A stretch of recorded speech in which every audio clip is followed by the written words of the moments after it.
Il était une fois deux familles, l'une très pauvre et l'autre très riche.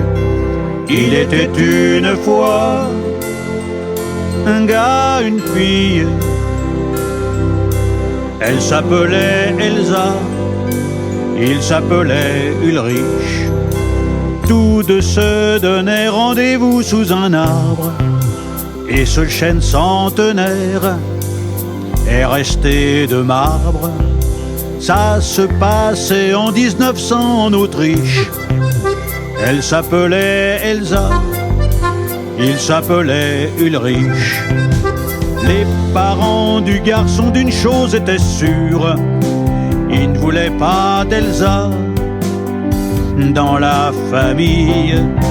Des paroles blessantes, des mots très durs, ils voulaient se faire comprendre du gars comme de la fille. Les deux très jeunes gens, amoureux à mourir, refusaient de se quitter, quoi qu'il advienne. Séparés l'un de l'autre, ne se voyaient pas vivre. Ils se firent des serments là sous le chêne. Il était une fois deux familles, l'une très pauvre et l'autre très riche. Il était une fois un gars, une fille. Elle s'appelait Elsa, il s'appelait Ulrich. Apprenant que les jeunes gens se voyaient toujours, le père d'Ulrich pesta, s'indigna, s'emporta. Armé d'un fusil, il suit son fils un jour, avec l'affreux dessein de mutiler Elsa. Il les voit tous deux sous l'arbre séculaire. Ils visent quand ils se disent ich liebe dich. Soudain Elsa bouge, elle glisse sur une pierre.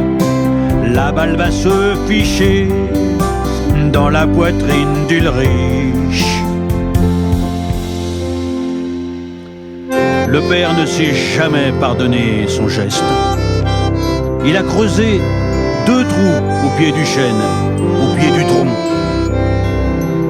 Sur la tombe de son fils, il a fait inscrire Sigi, Ulrich Eberernst.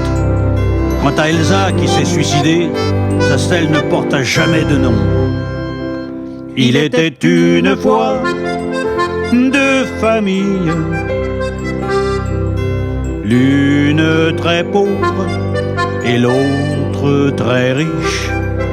Il était une fois un gars, une fille. Elle s'appelait Elsa, lui s'appelait